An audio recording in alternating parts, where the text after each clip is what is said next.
Hello everyone, and welcome back to a new video. In this video, I'm going to show you guys how you can create a link in OneDrive. So if you guys want to learn how to do it, just follow the steps that I'm going to show you. As you can see guys, I'm right now on my desktop on my computer. So the first thing that you need to do guys is open File Explorer.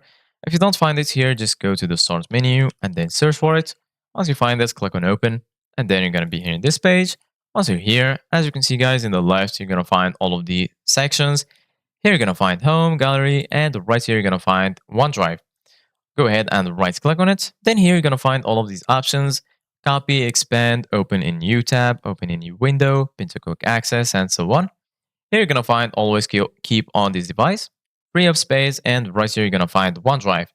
Go ahead and click on OneDrive, and then here you're going to find the option to view it online. Here you're going to find settings, and lastly, right here you're going to find folder color.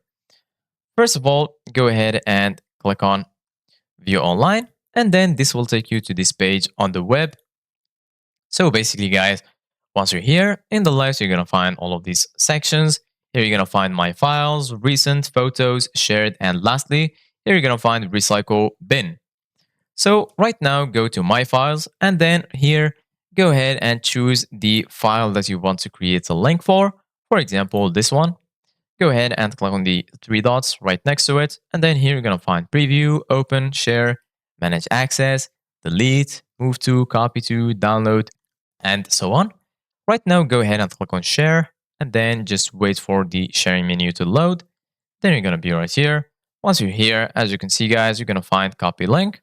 Just click on it, and then you're going to be able to copy your link to the clipboard and then share it with other people. So this is it guys for today's video. Thank you guys for watching. See you guys in the next video.